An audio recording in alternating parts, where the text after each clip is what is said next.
So you're grinding applications like you're going through side quests in an RPG game like The Witcher 3 Wild Hunt or Cyberpunk 2077.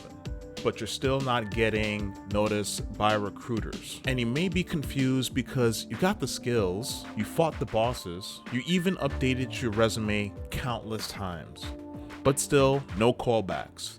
And your LinkedIn DMs and emails are empty. I'm going to show you exactly what recruiters are looking for and how to play the game from the inside out. You're getting advice from someone who has been in HR for 10 plus years. Recruiters look for fit first, not just stats. A lot of job seekers think it's all about the skills, but here's the thing. Skills is the entry-level ticket and fit is the VIP pass. When recruiters look at your resume or sit across from you in an interview, in person or online, they're thinking these things. Will this person vibe with the team?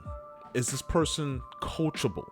Can this person learn new mechanics quickly? Or do they even have other offers on the table besides this one that they're sitting in right now? Do they carry baggage from their last place of employment? Think of it like this. Say you're playing a role-playing game like, let's just say Baldur's Gate 3, and you made your character into a high DPS rogue, but your team needs a tank who communicates well and handles stressful encounters. You're not going to clear that hard section in Act 1 of the story without changing the whole team comp. You know which moment I'm talking about. So make sure you show that you're adaptable, not just experience. That's one of the key priorities recruiters and hiring managers are looking for in candidates. Recruiters scan for results, not just duties.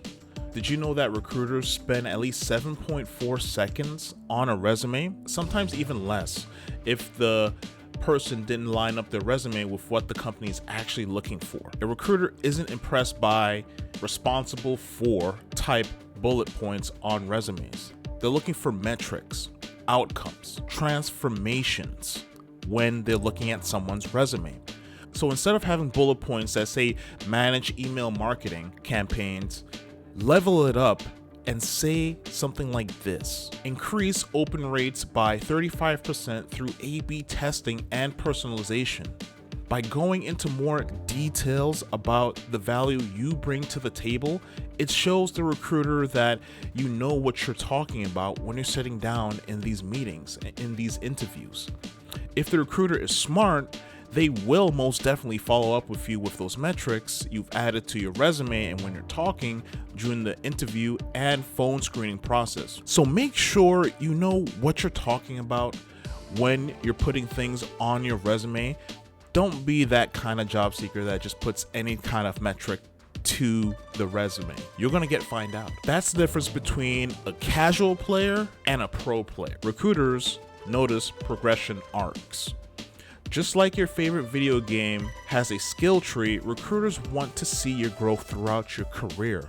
Recruiters think about these things when looking at your resume and having a chat with you when they're looking at your progression arc.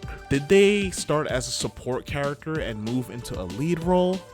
Have they built systems or did they just follow orders? Is this person leveling up their skills throughout their career?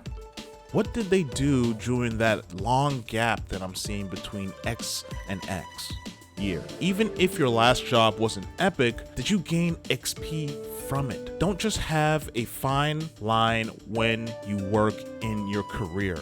You should be branching out.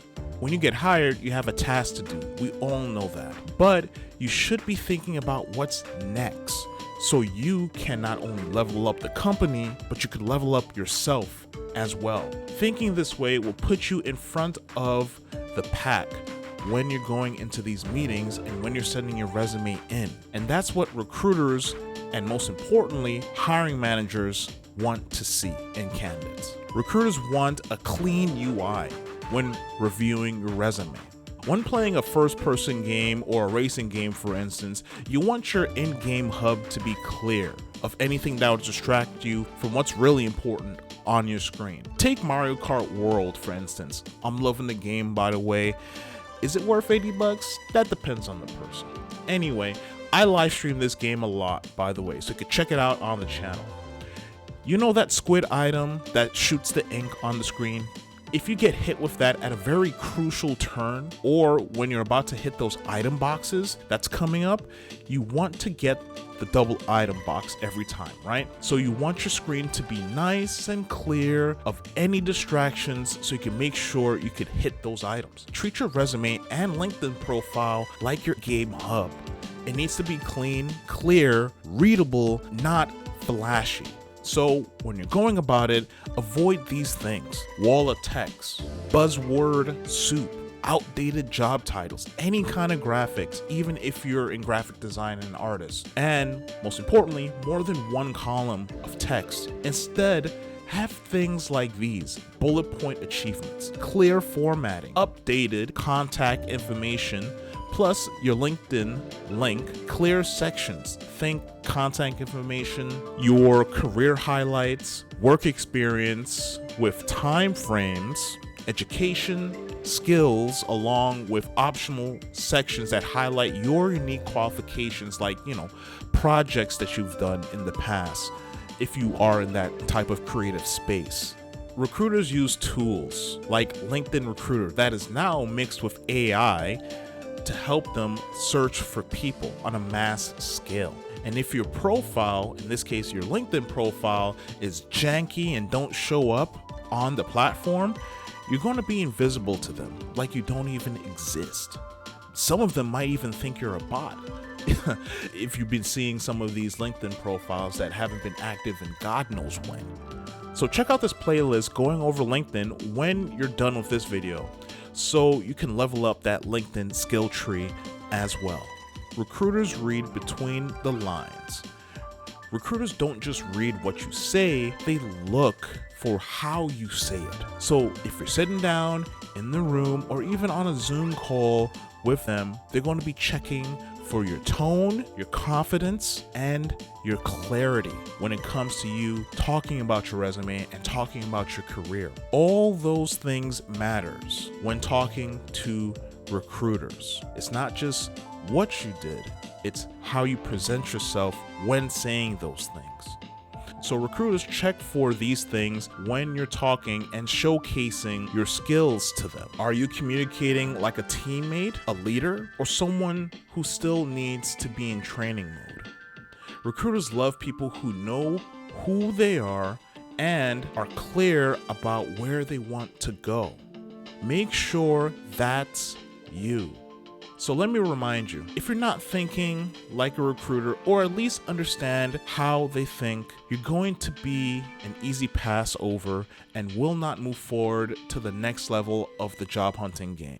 You might be an amazing candidate on paper, but if you're presenting like you're a level 5 player, when the game or the role in this case is asking for someone that's level 20 and above, you're going to get benched and you'll be seeing this email in your inbox. Thank you for taking the time to interview/apply with us. While we noticed that you have some amazing skills, we decided to move on with other candidates at this time. Thank you for your time and good luck on your future endeavors. You wouldn't believe how much times I've received that in the past. It happens to everyone. So since you made it this far in the video, I'll give you one last cheat code. Recruiters love job seekers who know their strengths. Are you a tank, a DPS, a healer? Think about what kind of class and role you fit in with your skills. Can speak in outcomes, not just effort. They bring energy and curiosity to these interviews. They have an online presence, aka LinkedIn, and /or they're active in their industry. They bring good questions about the role and the company, and also they have case studies of their past works, examples. These are the things that will make you a main party member, not a side character. Welcome to the new age of looking for work and work. So what's your main class when it comes to work? Are you more of a tank, a DPS, or a support role in your career? Drop it in the comments below. If you ever felt like job hunting is like a bad RPG with no save points, hit that like and subscribe button for more tips on leveling up your job hunting skill tree. If this helped and you want more insights on other things you need to do while on the job hunt, check out my course, The Ultimate Job Search Guide. It walks you through everything from accessing your stat points, that's your skills, to building a resume and sending in that application. Check it out on my website, and also it's available on Skillshare too, if that's more your thing. I'll see you in the next level. Later.